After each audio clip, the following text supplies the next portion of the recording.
Telangana assembly budget సమావేశాలు గురువారం రెండో రోజు ప్రారంభమయ్యాయి. బుధవారం ఉభయ సభలను ఉద్దేశించి గవర్నర్ ప్రసంగం, ధన్యవాద తీర్మానంపై ఇవాళ సభ్యులు చర్చించారు. Telangana assembly Congress versus BRS గా మారింది. సభ మీ సొంతం కాదంటూ స్పీకర్ను ఉద్దేశించి బీఆర్ఎస్ ఎమ్మెల్యే మాజీ మంత్రి జగదీష్ రెడ్డి మాట్లాడడం రచ్చకు దారితీసింది.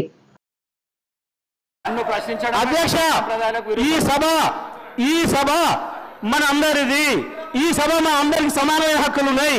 మా అందరి తరఫున మీరు పెద్ద మనిషి మాత్రమే ఆడ కూర్చున్నారు తప్ప ఈ సభ మీ సొంతం కూడా కాదు.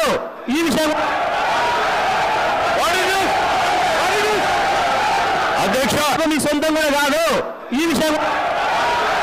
ఈ సభ మా అందరికి సమానమైన హక్కులు ఉన్నాయి. మా అందరి తరఫున మీరు పెద్ద మనిషి మాత్రమే ఆడ కూర్చున్నారు తప్ప ఈ సభ మీ సొంతం కూడా కాదు. తరఫున మీరు పెద్ద మనిషి మాత్రమే ఆడ కూర్చున్నారు తప్ప ఈ సభ మీ సొంతం కూడా కాదు. తరఫున మీరు పెద్ద మనిషి మాత్రమే ఆడ కూర్చున్నారు తప్ప ఈ సభ మీ సొంతం కూడా కాదు. ఈ విషయం అధ్యక్ష